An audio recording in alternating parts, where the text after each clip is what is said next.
नमोस्तुते सदा देवी महालक्ष्मी नमोस्तुते आद्यनाथगणपते देवी आद्यशक्ति योगजे योगस्वरूपे महालक्ष्मी नमोस्तुते स्थूलसूक्ष्म महारुद्रे महालक्ष्मी महोदय महापाप हरे देवी महालक्ष्मी नमोस्तुते परमानंदे देवी परमस्वरूपी परमेश्वरी जगन्माता महालक्ष्मी नमोस्तुते श्वेतांबरधरे देवी नानालंकार भूषिते जगस्थिते जगन्माता महालक्ष्मी नमोस्तुते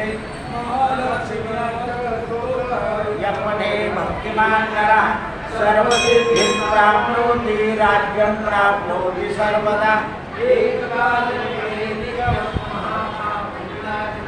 विकालयं पठे नित्यं धनधान्यसमन्वितः महालक्ष्मीर्भवे नित्यं प्रसन्न वरदा शुभा प्रसन्न वरदा शुभा प्रसन्न वरदा शुभा रक्ष रक्ष हरिके विपदा हर्ष मंगलकारिके शुभ मंगल दक्षे च मंगल मंगल दक्षे च सर्व मंगल मांगल्ये पूज्य मंगलकारे च मंगलाभीष्ट देवते पूज्य मंगल मंगलाधीष्टता देवी मंगलानांच मंगले सारे च मंगलधारे च पारे च सर्वकर्मणा मंगल सुखप्रदे मंगल सुख वाराही धर्म रक्षे वैष्णवी यश कीर्ति लक्ष्मी च धनम विद्या चक्री माता की जय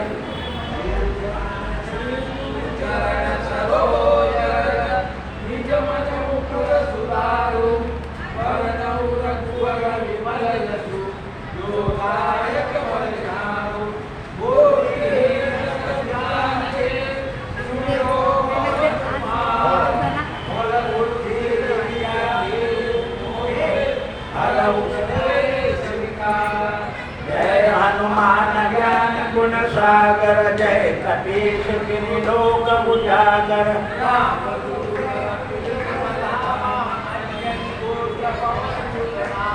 महावीर विक्रम बजरंगी कुमति निवार सुमति के संगी कानल कुंडल कुंजित केशा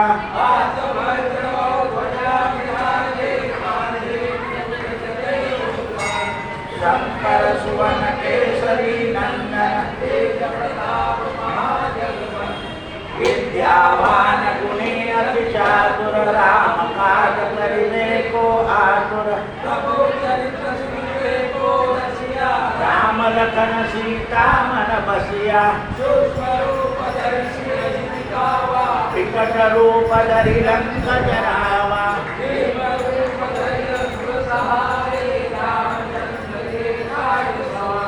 लाय संजीवन लखन जियाए रघुपति की ने बहुत बड़ाई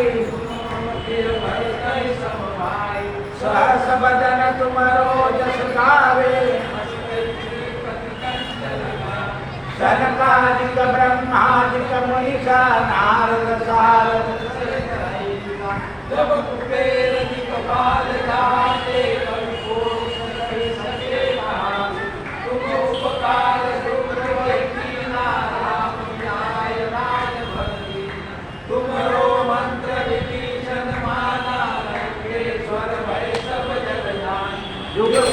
सरोजन पर भानु प्रभु मोद्रिका मेल मुखमाई दुर्गम काज जगत के देते सुगमानुग्रह तुम्हारे देते दुआरे तुमर द्वारे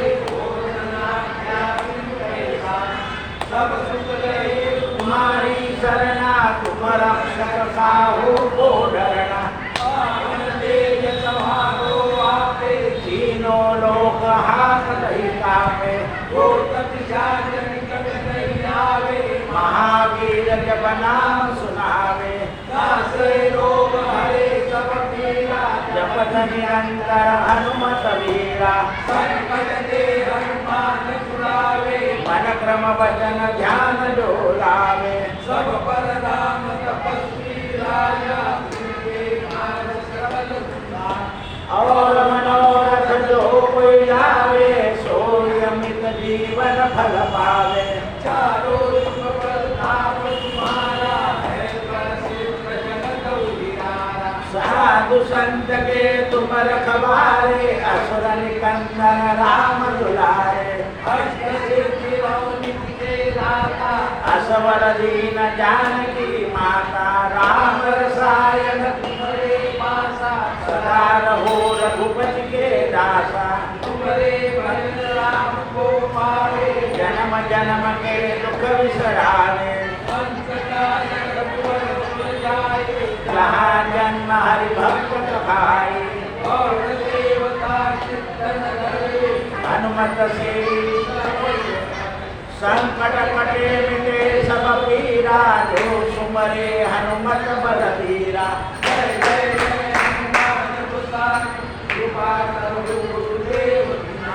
जो सतबार पार कर कोई बंती महासुख जो यह पढ़े हनुमान चालीसा होए सिद्धि साखी गौरीसा तुलसीदास सदा हंसेरा कीजे नाथ पवन तनय संकट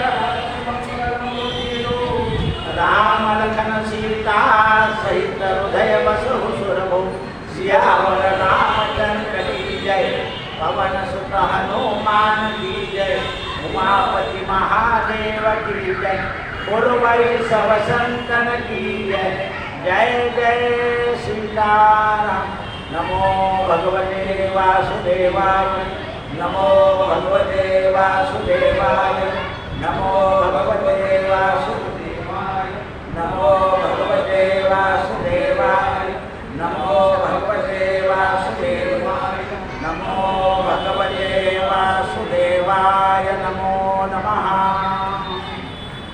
आज शांडिल्य सूत्रामध्ये भक्तीची अवस्था माणसाला केव्हा येते याचं वर्णन आहे.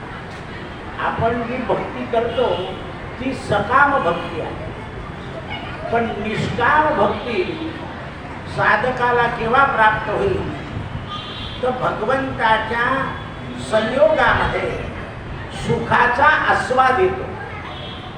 ज्यावेळेला आपण भगवंताच्या भक्तीमध्ये लीन होऊन जातो त्यावेळेला आपल्याला सुखाचा आस्वाद येतो, संयोगाची भावना होते. अशी भावना होते आपली की आपण देवामध्ये मिळून गेलो आहे.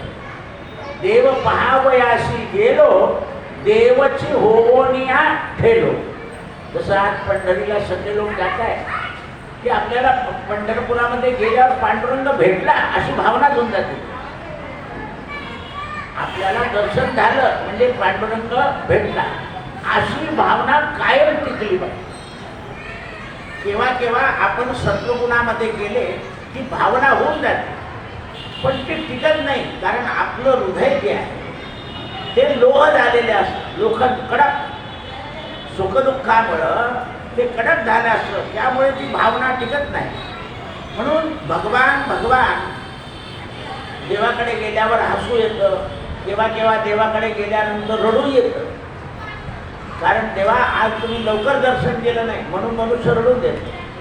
लवकर दर्शन झालं तर देवाजवळ हसून देतो. या सकाळीच तुम्ही मला दर्शन देऊन टाकलं त्यामुळे मला आनंद झाला. अशी ईश्वराची ओळख होत जाते आपली दिवसेंदिवस. आणि अशी ओळख झाल्यानंतर आपला आत्माच परमात्मा आहे असं आपल्याला जाणायला लागतं. मग या बाकीच्या गोष्टी काही होत नाही. आत्मा सो परमात्मा, आपला आत्माच परमात्मा आहे अशी भावना होत आहे. म्हणजे याचा अर्थ असा आहे की आपण देवाला ओळखलं. याचा अर्थ असा आहे की आपण देवाला ओळखलं आणि मग देवाला ओळखल्यानंतर देव आपल्याजवळ वेगळा नाही म्हणजे दुःख होतं. आपली सोडवणं करा आपण आपली आपली सोडवण करून घ्यायची आहे. म्हणून परमात्म्याची जी मूर्ती आहे किंवा परमात्म्याचं रूप जे आहे, परमात्म्याचा चेहरा जो आहे तो भक्तीनं आपल्या चित्तामध्ये स्थिर होतो आणि मग आपलं आणि भगवंताचं कधी वियोग होत नाही. भक्तीनं आपलं हृदय कोमल होतं. म्हणून भक्तीला महाराणी असं म्हणून दिलेलं आहे. भक्ती काय आहे? महाराणी. म्हणून त्यावेळेस ते म्हणतात या हृदयाची कठोरता, हे हृदय जे आहे ते कठोर आहे आणि कठोर असल्यामुळं डॉक्टर सांगताना तुमचं हार्ट मोठं झालं आहे. काही लोकांचं हार्ट लहान होऊन जातं. मग हे विज्ञान सुद्धा कबूल करत आहे की लोभी माणसाचं हार्ट मोठं होऊन जातं, व्यसनी माणसाचं हार्ट मोठं होऊन जातं. मग हार्ट हे जोपर्यंत आपलं हृदय आहे ते प्रमाणातच राहिलं पाहिजे, कारण त्याची वाढाची जी अवस्था आहे ती ठरलेली आहे. त्याच्या पुढे ते वाढायला नको किंवा वाढल्यानंतर कमी व्हायला नको, कारण संपूर्ण हृदय शरीराला रक्त पुरवठा करत असतं. म्हणून ते म्हणतात आपल्याला आता केव्हा एखादा नातेवाईक आपला प्रेमाचा असतो आणि तो आपल्या उपयोगाला नाही आला म्हणजे आपण काय म्हणतो की त्याच्यावर आपलं प्रेम राहिलं नाही. तसं परमात्माशी माणसाचं नातं जुळतं. म्हणून मीराबाई एक शब्द म्हणते, मेरे तो गिरधर गोपाल तुझा न कोई. कारण आता परमात्म्याशी संबंध जुळून गेल्यामुळे आता माझं जगात कोणी नाही, मेरे तो गिरधर गोपाल. म्हणून श्याम सुंदर डोळ्यानं पाहिल्याबरोबर मंदिरात गेल्या मीराबाई, डोळ्यात मी पाहिलं की त्यांना रडू यायचं. त्यांचा जो प्राण आहे तो देवाच्या दर्शनाकरता कासावे. आपल्याकडे शांततेने लोक दर्शन घेतात, पण वृंदावन मथुरामध्ये लोक पळत जातात मंदिरामध्ये पळत, कारण त्या देवाच्या दर्शनाची वेळ ठरलेली आहे आणि त्याच्या शृंगाराची वेळ ठरलेली आहे. म्हणून त्या शृंगारामध्ये देवाला पाहण्याकरता लोक धावत जातात. आपले लोक मंदिर बंद असलं तरी बाहेरून दर्शन घेऊन येतील महाराष्ट्रातले लोक, त्यांना कारण ते स्थिर झाले आहे. माणसाला स्थिर बुद्धी प्राप्त झाली की हृदय शांत राहतं आणि चंचल आणि अस्थिर बुद्धी असते तोपर्यंत हृदय तळमळ तळमळ तडफड तडफड तक तक तक तक करते. म्हणून ते म्हणतात अशा प्रकार हे परमेश्वराच्या प्राप्तीकरता प्राण कासावीत होतात. याच्याकरता स्वामीजींनी दृष्टांत दिला. ते म्हणता एकदा आम्ही 2 साधू घरामध्ये होतो, अजून भगवे कपडे घातले नव्हते, पण आमची वृत्ती साधू होऊन गेली होती. आमची वृत्ती साधू होऊन गेली होती. एक दिवशी माझं वय 29 वर्ष होतं आणि माझ्याबरोबर जो दुसरा साधू होता त्याचं वय 17 वर्ष होतं. पण त्याला माझ्यापेक्षा भगवंताच्या दर्शनाची तळमळ खूप लागली. मी त्याला म्हणायचो की अरे तू इतकी तत्पर का करतो? म्हणे नाही, मला परमात्मा या अवस्थेत मिळालाच पाहिजे.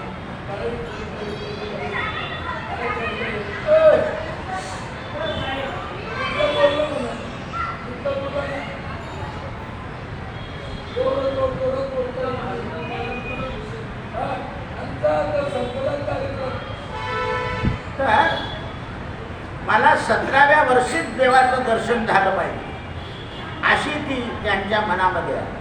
मग आम्ही दोघांनी घर सोडलं, पाण्याचं भांडं घेतलं नाही, कपडा नाही, घेणं नाही, देणं नाही, काही नाही, आणि निघालो.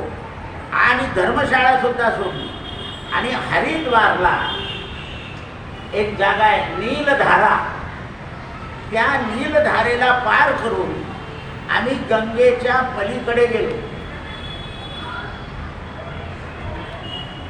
गंगेच्या पलीकडे गेल्यानंतर तिथे थोडं पाणी कमी होतं म्हणून आम्ही गंगेतून हळूहळू उतरून जंगलामध्ये गेलो. त्या जंगलामध्ये कोणीही नव्हतं, पण आमच्या मित्राची, सज्जनाची भगवंत प्राप्तीची इच्छा होती. त्याने असं ठरवलं की अरण्यामध्ये देवाची प्राप्ती होती. त्या अरण्यामध्ये आम्ही गेल्यानंतर तो सज्जन अत्यंत व्याकुळ झाला. दर्शन दे रे भगवंता, मला आता दर्शन द्या असं म्हटल्याबरोबर बेहोश झाला आणि जमिनीवर पडला. आता माझ्याजवळ दुसरं काही इलाज नव्हता. अखंडानंद म्हणतात, मी त्याचं डोकं मांडीवर घेतलं आणि डोक्यावर असा हात चोळायला सुरुवात केली. तेवढ्या वेळामध्ये त्याचं संपूर्ण मुख काळंकुट्ट होतं. जोडीदार आहे. आता त्याचं मुख काळं झाल्यामुळे माझ्या तोंडचं पाणी पळालं. त्यात हे काय झालं, हा गेला तर नाही. त्यावेळेस मी त्याला डोकं चोळायला लागलो, आजूबाजूला पाहायला लागलो, पण कोणी नव्हतं. तेवढ्या वेळेमध्ये कोकिळेचा आवाज आला, कुहू कुहू अरण्यामध्ये.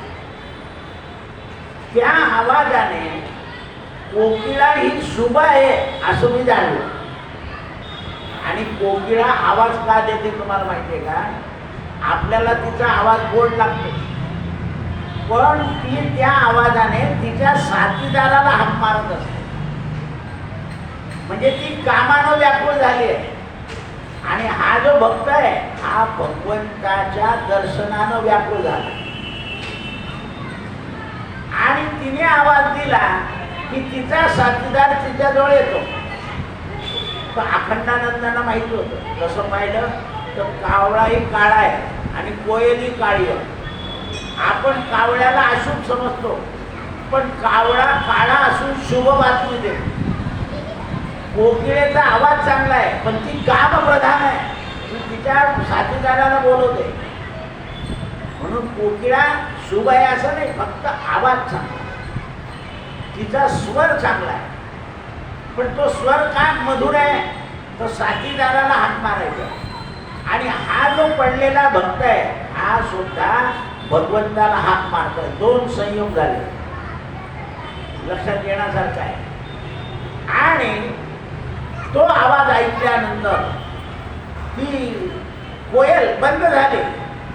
10-15 मिनिटानं माझ्या डोक्यात आलं की आपण आता देवाचं नाव घेतलं पाहिजे.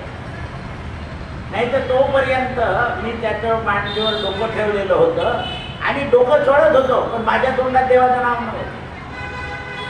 आता त्या कोयलने हाक मारल्याबरोबर तिचा साथीदार आला. मग आपण जर देवाला हाक मारलं तर देव येणार नाही का, असं अखंडानंदांच्या मनात आहे. तो मनुष्य बेशुद्ध आहे जो पडलाय, त्याला काही माहित नाही, त्याचं तोंड काळं झालंय. त्यावेळेला अखंडानंदांनी आपल्या मुखातून देवाचं नाव हाक मारलं. गोविंद माधव मुकुंद कृष्णा, गोविंद माधव मुकुंद कृष्णा, गोविंद माधव मुकुंद कृष्णा, गोविंद माधव मुकुंद कृष्णा. भगवंताच्या योगानं त्या कोयलीच्या शब्दानं माझी बुद्धी शुद्ध झाली आणि मी भगवंताला हाक मारू लागलो. कारण तो बेशुद्ध होता, तो हाक मारण्याच्या परिस्थितीच्या पलीकडे होता. पण माझी कोयलच्या याच्याने बुद्धी शुद्ध झाली की ही आवाज देते म्हणजे हिचा साथीदार येतो. आपण आवाज दिला म्हणजे आपला साथीदार येईल. आणि मी सारखं म्हणू लागलो, गोविंद माधव मुकुंद कृष्णा, गोविंद माधव मुकुंद कृष्णा, असं हाक मारू लागलो. मी हाक मारता मारता माझं तदात्म्यान झालं आणि माझं शरीर सुद्धा स्तंभित होत गेलं. माझ्या डोळ्यातून आसू वाहू लागले, तोंडातून श्वास गरम होऊ लागला, हात पाय कंपायमान होऊ लागले आणि माझ्याही शरीराचा आता शेवट होतो काय अशी माझी दशा झाली. पण कळेना हे भगवंताच्या दर्शनाचं चिन्ह आहे. त्यावेळेला मी सारखं गोविंद माधव मुकुंद कृष्णा, गोविंद माधव मुकुंद कृष्णा असं हाक मारत असताना 2-4 मिनिटं मी डोळे बंद करून घेतले, कारण मनात भय झालं. गोविंद माधव मुकुंद कृष्ण, आता डोळे मिटून भजन सुरू झालं. आधी डोळे उघडे होते, आता डोळे मिटून भजन झालं. आणि मी म्हणू लागलो गोविंद माधव मुकुंद कृष्णा, गोविंद माधव मुकुंद कृष्णा. नंतर 10-15 मिनिटांनी माझे डोळे उघडले. डोळे उघडल्यानंतर समोरच्याचा जो काळा चेहरा माझ्या मांडीवर होता तो एकदम शुद्ध झाला. गोविंद माधव मुकुंद कृष्णा, गोविंद माधव मुकुंद कृष्ण. त्याचा चेहरा चांगला झाल्यामुळे माझ्या मनामध्ये आनंद झाला. आणि गोविंद आतापर्यंत मी काय करत होतो म्हणे, वाद्यांनी अवस्था सांगितली. भयापोटी त्याच्या डोक्यावर हात होता आणि तोंडाने मुकुंद माधव. त्याचा चेहरा सुंदर झाल्यामुळे त्याच्या डोक्यावरचा हात सुटला आणि हात हाताला लागला आणि हाताने टाळी आणि मुखाने भजन सुरू झालं माझं. गोविंद माधव मुकुंद कृष्णा, गोविंद माधव मुकुंद कृष्णा. आणि असं मी भजन करायला लागल्याबरोबर तो माझ्या मांडीवर झोपलेला माझा मित्र उठून बसला आणि त्यानेही आपल्या माझं भजन ऐकलं आणि त्यांनी टाळी वाजायला लागली. गोविंद माधव मुकुंद कृष्णा, गोविंद माधव मुकुंद कृष्णा. तो उठून उभा राहिला, मला आनंद झाला. मी उभा राहिलो आणि त्या अरण्यामध्ये नीलधारावर आम्ही दोन्ही भजन करायला लागलो. गोविंद माधव मुकुंद कृष्णा, गोविंद माधव मुकुंद कृष्णा, गोविंद माधव मुकुंद कृष्णा. आणि आमच्या जीवात जीव आला की आता परमात्म्याने याला उठवलं. माझ्या तोंडामध्ये हे काही वर्षापूर्वी भजन ऐकलेलं वेळेवर आलं, म्हणजे या ठिकाणी भगवान आले, आपल्याला भगवान भेटले. आता बघा, समोर दिसले नाही त्यांना, पण चमत्कार झाला. काळ पडलेलं तोंड एकदम सुंदर झालं, वरानंद काया पालट होऊन गेली आणि तो उठून नाचायला लागला. आणि माझ्या तोंडातलं भजन त्याने घेतलं. गोविंद माधव मुकुंद कृष्णा, गोविंद माधव मुकुंद कृष्णा. तन्मय झालो आम्ही भजनामध्ये. आणि त्या दिवशी आम्हाला अनुभव आला की परमात्मा भेटला. मग परमात्मा भेटला कशानं? एक तर तळमळ होते म्हणून आम्ही घर सोडलं, कोयल बोलली म्हणून भजन केलं. यांना माहिती होतं कोयल आपल्या साथीदाराला हाक मारतो, मग आवाज दिल्यावर जर साथीदार येतो तर ते भजन केल्यावर परमात्मा येईलच असा विश्वास झाला, म्हणून अनुभव आला. म्हणून आपण तल्लीन होऊन जेव्हा भजन करतो एकांतामध्ये, तेव्हा ईश्वराचा अभिमान, पेटी तबला वगैरे काही नको, हे सगळे उपाधीचं काम आहे. स्वर चुकला की सांगता बघ पाय.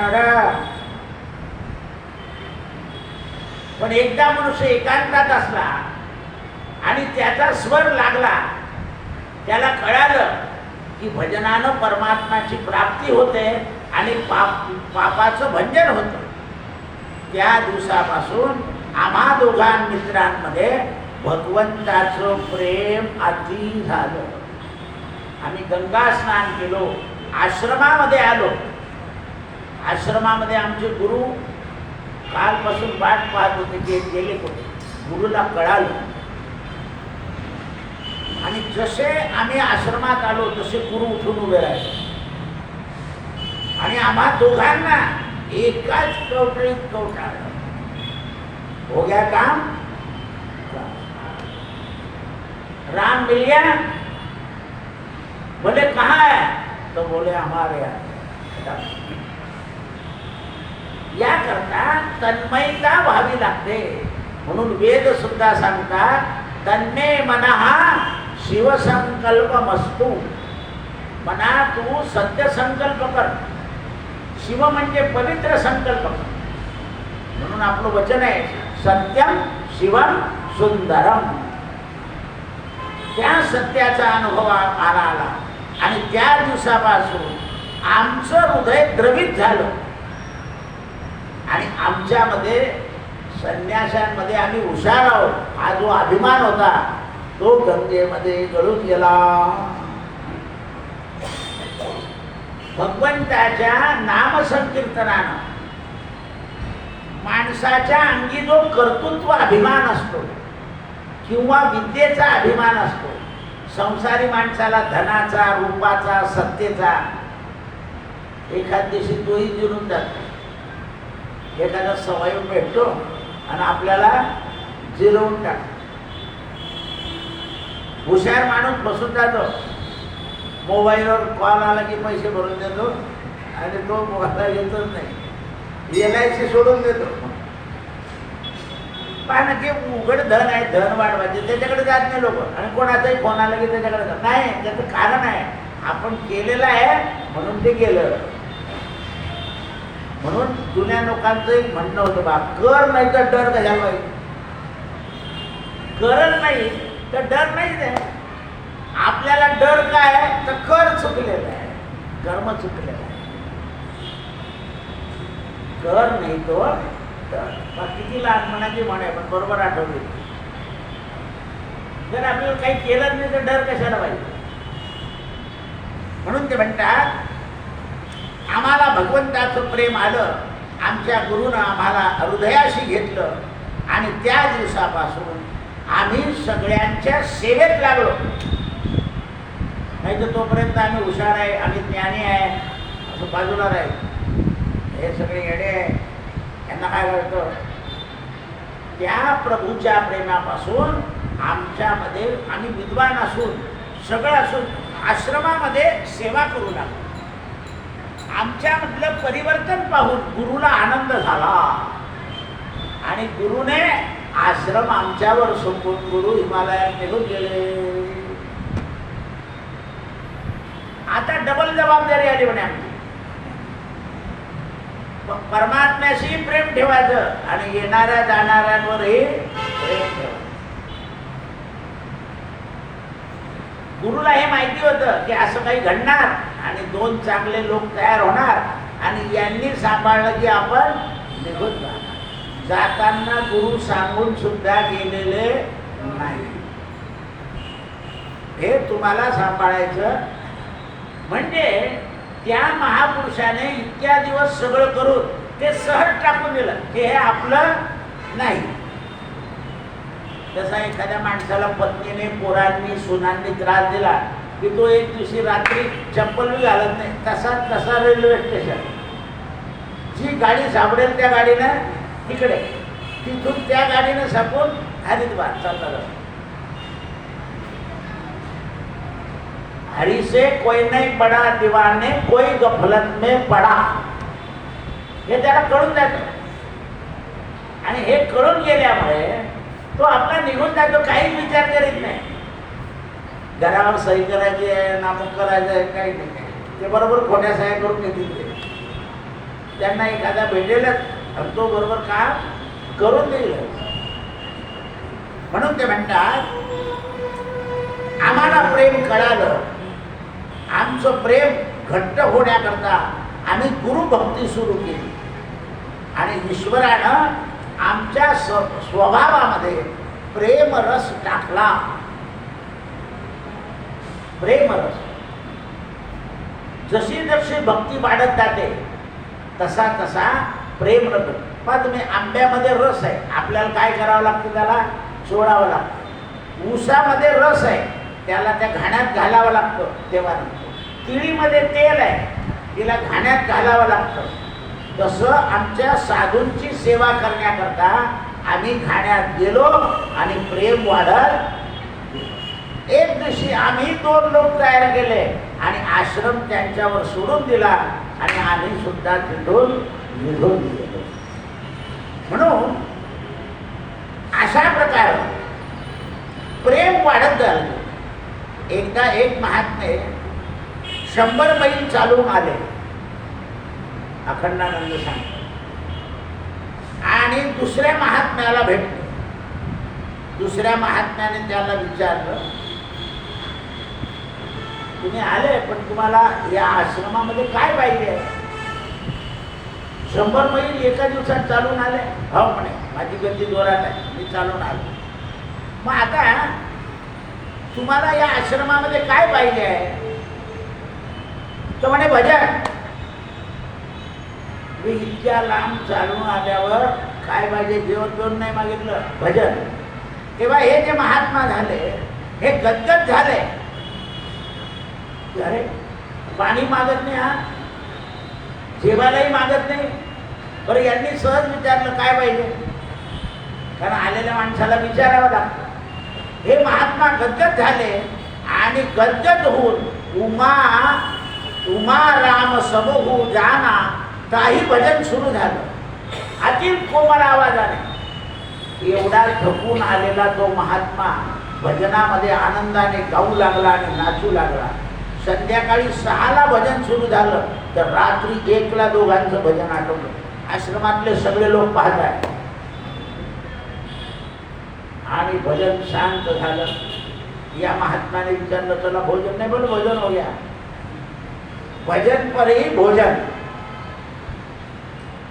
तेव्हा त्या महात्म्याला कळालं, हा कोणी साधू नसून भगवंत आहे. आणि आपण रोज नुसतं प्रवचन करतो, लोकांना समजवतो, आपण भजन करत नाही, म्हणून आपण अपूर्ण आहे. सकाळी उठून पाहता तर महात्मा निघून गेलेला होता.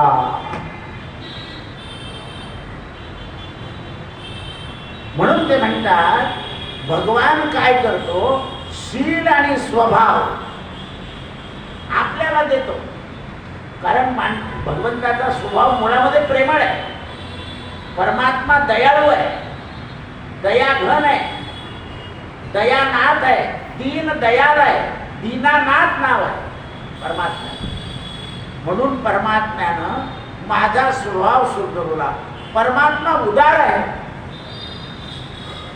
परमात्मा सुंदर आहे आणि परमात्म्याच्या नावामध्ये मधुरता आहे. म्हणून नावं जी आहे ना ती मधुर असली पाहिजे. मधुवाका मधुनेता मधुसिंधवा, मधु मधु मधु वेद सांगतो. म्हणजे हे मध हे विष्ट आहे पण पवित्र आहे, देवालाही आवडतं आणि शरीरामध्ये गेलं तर रोग दूर होता. पण ओरिजिनल पाहिजे, गुळाचा पाक करून टाकलेलं नको. हल्ली तेही खोटं येत आहे. हे मध पकडले जात आहे, जेवढे कारखाने आहे ना खोटे. ओरिजिनल मध आपण डोळ्यानं जे पाहतो आणि तो माणूस जे काढून देतो, आता बा त्याला ते मध काढताना इतक्या माशा चावतात तरी तो बिचारा त्या मध काढून देतो ना. आपण त्याने कधी 50 रुपये सांगितलं तर आपण 25 रुपयाला देतो का? पण एवढं पराकाष्ठाने काढल्यावर सुद्धा त्याने 50 रुपये मागितले तर आपण 60 रुपये दिले तर कदर होईल. पण त्या मग तो काय करतो, गुळाचा पाक टाकून देतो त्याच्यामध्ये. पूर्वी हे लोक खोटं काम करायचे नाही, पण आता हे पण लोक खोटं काम करायला लागतात. थोडं मध काढताना त्यात गुळाचा पाक टाकतो. मधाची परीक्षा अशी आहे, मध घेतलं की तिथे गठोळी होते, गुळ असला तर गठोळी होते. जसं गावराने तूप हातावर चोळायचं आणि वास घ्यायचा. जर वास टिकला तर ते ओरिजिनल आहे, नाही तर भेसळ आहे. आता काय काय भेसळ आहे ते पाहता येतं. म्हणून ते म्हणतात प्रेमचित्त झालं आणि नंतर आमची प्रेमावर चर्चा सुरू झाली.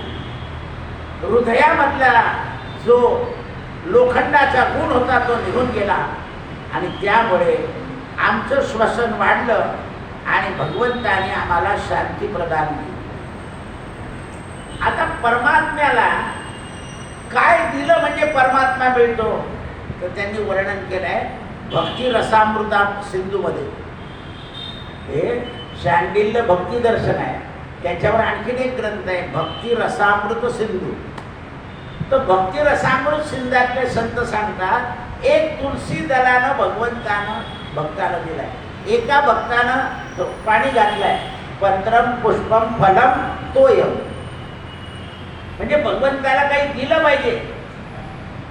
आता हे लोक जे मोठं मोठं धन देताना त्याच्या मागे मागता की या देवा तुला इतकं दिलंय साईबाबा, 1 कोटीचा मुकुट, मला पुढच्या वर्षी 10 कोटी पाहिजे.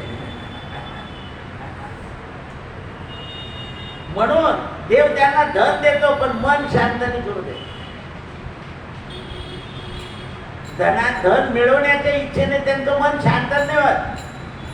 त्यांना कधी कोणी सांगितलं की साईबाबापेक्षा तिकडचा बाबा प्रसन्न होतो, तर ते यांना सोडून देतात, तिकडे जायला लागतं. आता पहा ना, राजस्थानमध्ये जातात हे लोक, मध्ये ते कुबेरकडे जायला लागले तर बिलकुल धनामध्ये गाडीच होती, आता ते बनवून गेलं, आता इकडे सुरू झालं, तेव्हा बाहेर बोर्ड लागलाय. तर हे धनाकरता जाणारे लोक देवाला काय बापाला सोडून देतात, पत्नी सोडून देतात, दुसरी करून देतात.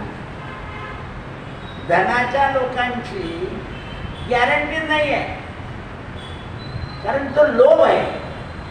म्हणून ते म्हणाले आम्हाला भगवंताने शांती दिली आणि आम्हाला कळालं की भगवान कशात, आपलं गावठी लोकांचं म्हणणं होतं ना, देव प्रेमाचा भुकेला,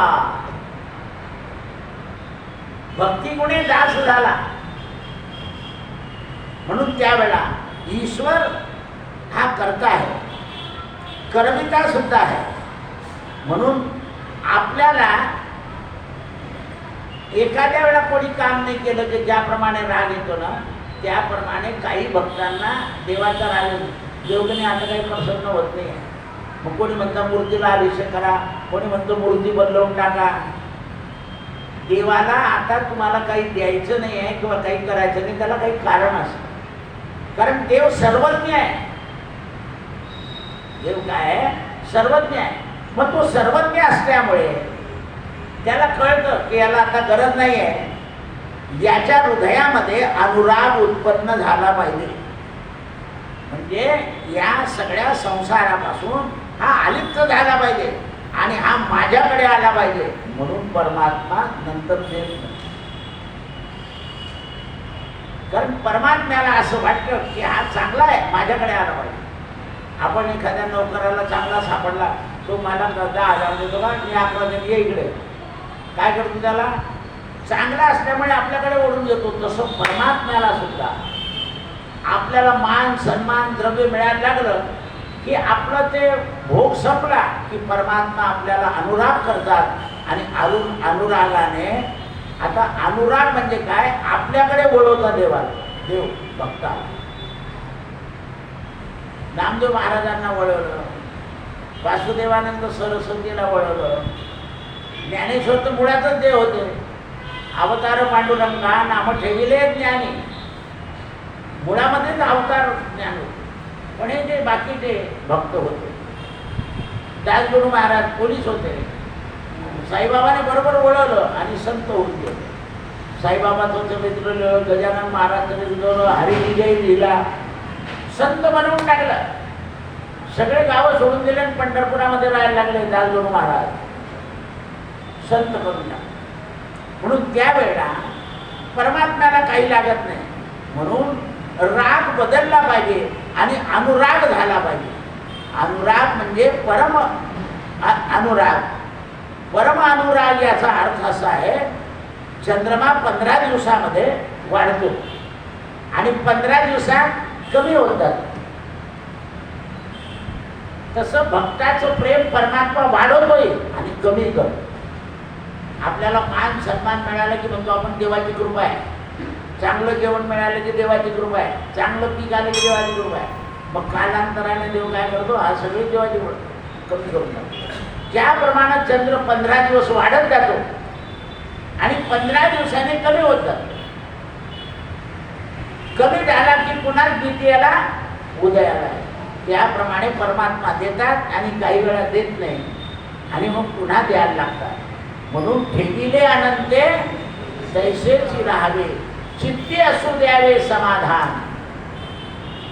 नाही, पहिला हंगाम नाही दिला ना देवाने, दुसरा दिन चला लागा उद्योगा. असं आहे. परमात्मा याची कसर त्याच्यात बरोबर देत असतो.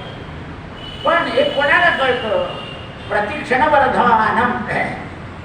देवऋषी भक्तिसूत्रामध्ये म्हणतात, भगवंताची जी भक्ती आहे ती प्रतिक्षणी वर्धमानम, क्षणोक्षणाला वाढत जाते. म्हणून महाराजांनी का अभंग लिहिलाय, क्षणोक्षणी हाची करावा विचार, क्षणोक्षणा नासिवंत देह जाणार सकळ, आयुष्य खातो काळ सावधान. आपण प्रत्येक क्षणाला विचार केला पाहिजे की या क्षणाक्षणात म्हणून आपण आपलं साध्य साधलं पाहिजे. साधा आकुलाले हित गेला गेला नरदेह मग कैसा भगवंत. म्हणून ते म्हणतात प्रतिक्षणम वर्धमानम. नारद सांगतात म्हणून अक्षयम विष्णू, म्हणून काही क्षण नाही. श्रद्धा ही घटाला वाढायला पाहिजे, घटाला नको. श्रद्धा दिवसेंदिवस दृढ झाली पाहिजे. प्रेम जे आहे ते वाढलं पाहिजे, कमी व्हायला नको देवाला. आणि ज्या वेळेला प्रेम श्रद्धा घटत नाही त्यावेळेला आपला स्वभाव सुधारतो. काय लिहितात रामदास स्वामी, भक्तिपंथेची जावे तरी श्री हरी पाविजे तो स्वभावे. आणि काय करायचं? जनी निंदते सर्व सोडून द्यावे आणि जनी वंदते सर्व भावे करावे. संसारात राहायचं, जगाला ज्या गोष्टी मान्य आहेत त्या करायच्या आणि ज्या मान्य नाही त्या करायच्या नाही. बस स्वभाव सुधरून जाईल. म्हणून ते म्हणतात चंद्रकांत मणी सुद्धा द्रवित होतो, स्नेहपूर्वक बनवला आहे त्याला. त्याप्रमाणे आपलं हृदय जे आहे हे द्रवित झालं पाहिजे, त्याच्यामध्ये कोमलता आली पाहिजे दिवसेंदिवस. उपनिषद असं सांगतं, तुम्ही त्या स्मशानामध्ये मंत्र म्हणता बा, पूर्णमेधा पूर्णमेदम पूर्णात पूर्णमुदच्यते पूर्णस्य पूर्णमादाय पूर्णमेवावशिष्यते. कोणाला त्यात काही समज. जगात माणसाला पूर्ण व्हायचं आहे. जो जातो त्याला जेवढं आयुष्य मिळालं त्याने ते काय केलं ते पुढे होईल, पण तो आता संपला. वायुतत्व वायूत गेलं, वायू निघून गेल्यामुळे ती माती झाली. मग जलतत्व लागलं, आपलं अग्नितत्व लागलं आणि अग्नितत्वातून शेवटी जलतत्वात जायचं आहे. म्हणून अस्थि राख कुठे टाकली? पाण्यात. असं म्हणून ते म्हणतात हृदय कोमल झालं पाहिजे आणि त्याची मोठरता कमी झाली पाहिजे. प्रेम म्हणजे स्नेह, स्नेहानं तन्नो शन्नो प्रतोषो, दोष गेले पाहिजे. काय गेले पाहिजे? आपल्या शरीरातले दोष. मग दोष कशाने जातात? भक्तीने जातात आणि ज्ञानानेही जातात.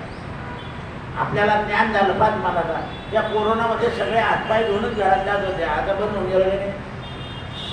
ती बाई सुद्धा मला हातपाय धुवून या, मला असं नाही आलं. आता कोणी बोलतच नाही, कारण काही लोकांना सवय लागून गेली. ते रोज मात्र तसं केल्याशिवाय राहत नाही. पण आपल्याला सर्दी झाली की बरेच लोक तुम्हाला तोंडाला मास्क लावलेलं दिसते. लोक चार चौघात बसतात, नाक सील करतात,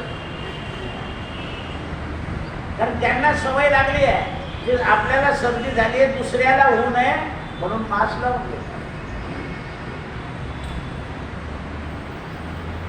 त्याचं कारण आहे ना, सवय लागली. म्हणून चांगल्या सवयी लागणं अत्यंत महत्वाचं आहे. आता परमानुरागाची अवस्था वर्णन करतात. पहिल्या प्रथम उक्त बीज रूपम दाखवलंय. पत्त बीज रूप जे याकडं, तर आधी बीजाला काय येतो? पत्ता. पान येते, बी टाकलं की एवढी काडी उत्पन्न होते, त्याला खालून नुसतं पान चिकटलेलं आहे. म्हणून जगामध्ये उत्तम बीज रूपम पत्ता पत्रवाळी येते, त्याप्रमाणे आपलं सुद्धा बीज जे आहे ते भक्ती येते. म्हणून भक्तीमध्ये पान महत्वाचं आहे. पाच सगळं जेवण झालं आणि माणसाला विडा दिला की दोन मजा आली आज. पानाचा विडा मजा आली. म्हणून आपल्या भारतीय संस्कृतीमध्ये प्रत्येकाच्या घरी पानदान असावं. हे टप्प्याने गेल्यापासून घरचं पानदान गेलं. त्या टपऱ्यांनी टप्पर वाजवून दिलं. त्या पानामध्ये काय काय टाकता पटेल तिथली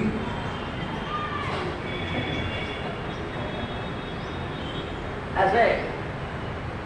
काठ, चुना, पान आणि सुपारी. महाराजांनी त्याच्यावर अभंग लिहिलाय. भक्ती ते पान, वैराग्य तो चुना, ज्ञान तो काठ, प्रीती ती सुपारी, निश्चयाची लोंग टोचली. एवढंच पाहिजे त्याच्यात. खोबऱ्याचा पीस, गुलकंद, पपयाचं गोड टाकलेलं, हे सगळं खराब होतं. भक्तीचे पान, वैराग्य तो चुना, कॅल्शियम आहे. चुना सुद्धा पूर्वी म्हणजे हा चुना कसा तयार होतो, समुद्रातल्या नद्यातले शिंपे गोळा करायला जातात आणि त्याला धुवायचे राजस्थानमध्ये लोक आणि घरी कुठून मग दळायचे. आता कारखाने निघाल्यामुळे जसे आणले तसे त्याच्यात किडे पण आहे म्हणून बाजारातला चुना खायला निघाला. मशीन धुतं म्हणे. आता मशीन इतकं चांगलं धुईल का? गहू सुद्धा काय करता, आणले की त्यात हळद टाकलं की रवा त्याच्यात बारीक कोण चालतं. जेवढं विस्तार होतो ना तेवढे अन्न पदार्थ खराब होतात. जेवढं प्रमाणात असतं तेवढं अन्न चांगलं. म्हणून किती लोक जेवायला सांगावे थोडे. आपण काय करतो, ते वाटत नाही आलं तर पैसे येतील ना.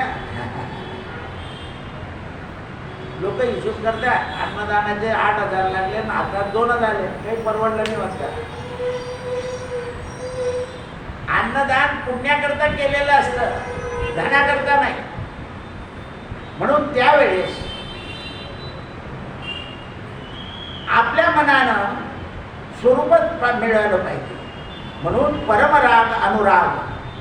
अनुराग म्हणजे आपल्या मनाप्रमाणे भगवंताची भक्ती आपल्याकडून झाली पाहिजे. कृष्णार्पणमस्तु.